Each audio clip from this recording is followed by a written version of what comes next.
추징 금액이 배우 이한희님은 60억 원, 배우 유연석님은 70억 원인데요.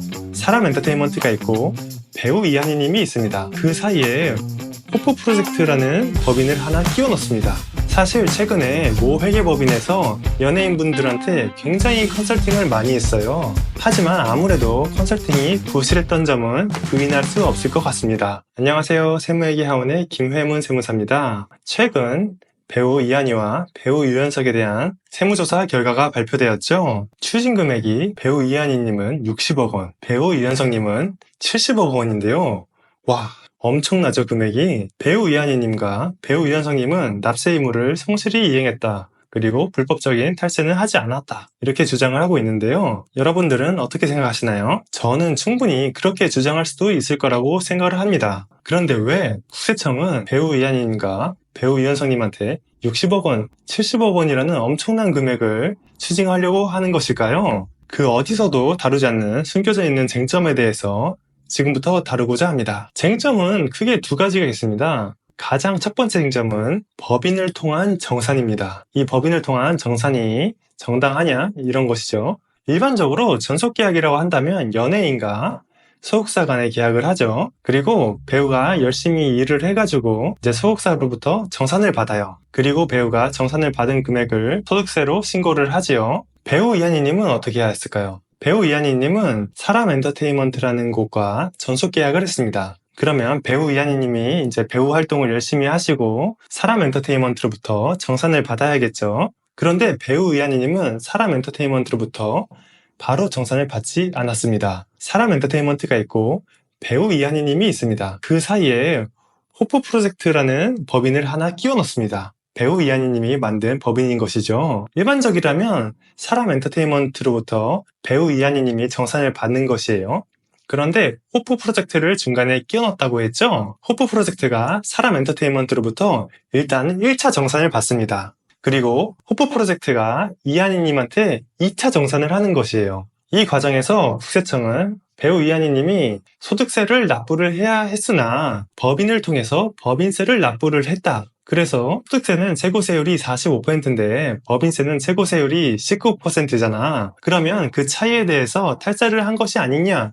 이렇게 주장을 하고 있는 것입니다. 그러면 이 중간에 법인을 끼워 넣는 것이 잘못된 것일까요? 사실 최근에 모 회계법인에서 중간에 법인을 통해서 정산을 받는 것이 유리하다라고 연예인분들한테 굉장히 컨설팅을 많이 했어요. 그리고 많은 연예인분들이 실제로 이 컨설팅에 따라서 법인을 하나 세워서 정산을 받습니다. 그러면 이 컨설팅을 한 회계법인이 잘못을 한 것일까요? 저는 이 컨설팅이 완전히 잘못됐다고 생각하진 않아요. 연예인이 소속사로부터 직접 정산을 받는 것이 일반적이라고 하더라도 계약이 호프 프로젝트와 사람 엔터테인먼트 간에 실제로 이루어졌고 실제로 그 계약대로 정산이 정확하게 이루어졌으면 아무 문제 없는 것이죠. 만약에 배우 이한희님이 실제 계약과 그리고 실제 정산이 동일하게 이루어졌다라는 것을 증명을 하면 배우 이한희님이 국세청을 상대로 이길 것입니다. 조세 불법 과정에서 추징 60억 원이 뒤집힐 수 있는 것이죠. 그러면 국세청은 왜 이런 주장을 하는 것일까요?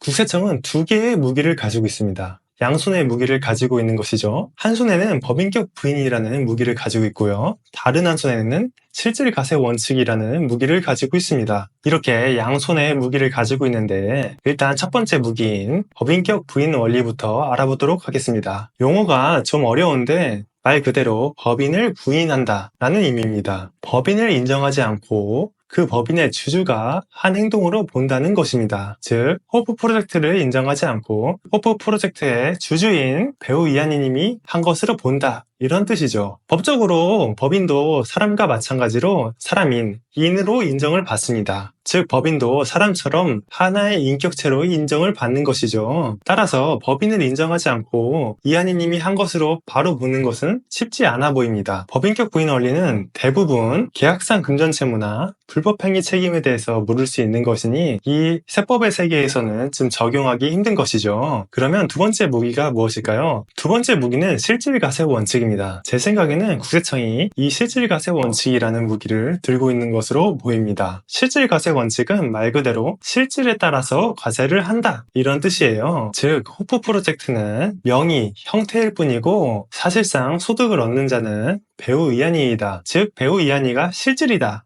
이런 것이죠. 따라서 법인인 호프 프로젝트가 아니라 배우 이한이를 납세 의무자로 해가지고 세금을 계산을 해야 된다 이런 뜻이죠. 호프 프로젝트가 법인세를 냈다고 하더라도 호프 프로젝트는 명의이고 형태일 뿐이니까 실질 소득자인 배우 이한이님이 소득세를 납부를 해야 된다 이런 것이죠. 여러분이 생각하기에는 그럴듯하게 들리나요? 그런데 대법원은 이렇게 말합니다. 동일한 경제적 목적을 달성하기 위하여 여러 가지 법률 관계 중 하나를 선택할 수 있고 과세관청은 특별한 사정이 없는 한 당사자들이 선택한 법률 관계를 존중해야 한다. 여러 단계의 거래를 거친 후의 결과만을 가지고 그 실질이 하나의 행위 또는 거래라고 쉽게 단정하여 과세하여서는 안 된다. 라고요. 요약하자면 대법원은 이렇게 말하고 있는 것입니다. 국세청도 실질 과세 원칙이라는 무기 함부로 사용하지 마. 이런 말이죠. 따라서 국세청이 실질 과세 원칙이라는 무기를 적용하기 위해서는 결정적인 증거가 필요합니다. 호프 프로젝트와 배우 이한이님을 하나로 보기 위해선 말이죠. 제 생각에 가장 키포인트는 사람 엔터테인먼트와 호프 프로젝트 사이의 계약이라고 생각을 합니다. 계약의 세부 사항이 어떻게 되었는지 그게 제일 중요한 것이죠. 여기까지가 첫 번째 쟁점이었고 두 번째 쟁점이 더 흥미롭습니다. 두 번째 쟁점은 2탄에서 찾아뵙겠습니다. 감사합니다.